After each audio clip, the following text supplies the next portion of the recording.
Mga kapatid, ang mabuting balita ng Panginoon. Pinupuri ka namin, Panginoong Hesukristo. Magsiupo na.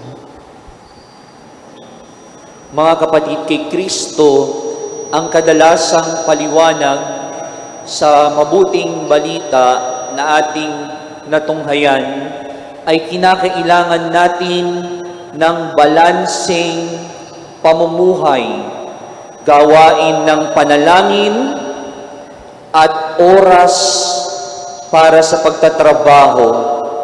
Pero tingnan din natin ang paksa ng dedication at commitment. Ang pagtanggap sa isang bisita ay hindi lamang patungkol sa paglilingkod, pagsiservisyo, pagluluto o ano paman. Tinitingnan din kung paano nakikinig ang bisita sa nag-imbita. Ganon din ang nag-imbita sa tinanggap nila. Kaya nga ang ibig sabihin ng better part ay ginagawa natin ang anumang makakaya natin sa kahit sino mang tao para sa ikalululhati ng Diyos. Sa realidad ng buhay ay ito ay tinatawag din na hospitality management. Kapag tayo ay hospitable, tayo ay may passion for service. We want our guests, our customers to be happy, to be feel welcome. Kaya nga, minsan akong pumunta sa isang resto at nagsama ako, nakipag-date ako sa isang street dweller. 73 years old, single babae. At umu-order na kami, sabi ko, Nay, ano ang order mo? Sabi niya, 2-piece burger steak at isang sundae. Ako, sabi ko, French fries large. E di in-order ko na. Pagkasabi ko sa kahera ay, pwede ko po bang dagdagan ang order ko? Kasi gusto kong magpa-take out ng 1-piece chicken joy doon sa babae. Sinimangutan ako dahil marami ang pila at siya ay nagmamadali. Kung ang motto ng kumpanya natin ay be happy, kailangan makita sa mga nagtatrabaho at sa mga nangangasiwa rito, yung slogan isinasabuhay. Buti na lang, sinalo siya ng manager. Sabi ko, kung pwede lang magdagdag.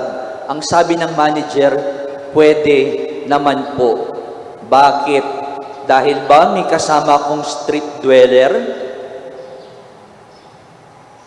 Kaya ganoon ang pakitungo. Sana bida ang saya. Ano nangyari sa hospitality management? Naging kontrabida sa saya.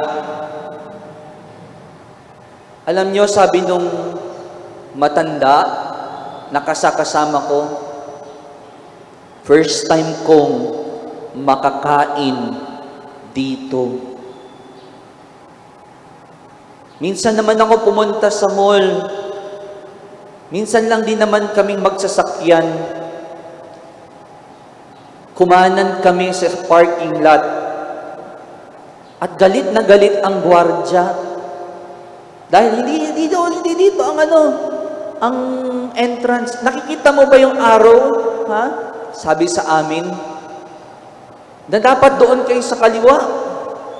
Sabihin ko sana, Kuya, nakita mo yung arrow na sinasabi mo? Kupas na. Wala nang makita. Sisimangutan mo rin ako. We are frontliners. Kaya nga kahit kami, nakangiti pa rin kami eh. Kahit nagapang na yung mga pari sa kakamisa. Pero minsan may iba rin na religious na kawayan ko sila sa mall, nakasalubong ko. Hello? Wala, mamatay ka na kakakaway, wala pa rin eh. Alam naman nila na kasamahan ka nila. Kasi naka-uniform ako eh. We want pleasant experiences. Ang hinihiling natin sa kanila, sa mga taong tumatanggap sa atin, patience, positive attitude, hindi uma-attitude.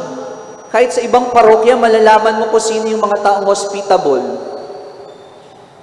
Unang punta mo pa lang, alam mo na, maipag-iiba. Kilala ka man o hindi, alam mo ang ugali ng mga tao, alam mo ang kultura, alam mo ang kaluluwa. Dahil dito makikita kung paano pupurihin ang Diyos sa mga taong nakakaharap natin. Dahil tayong lahat ay Kanyang presensya, tayong lahat ay Kanyang kalarawan. Makitungo ka man sa may posisyon o sa mga nasa abang kalagayan.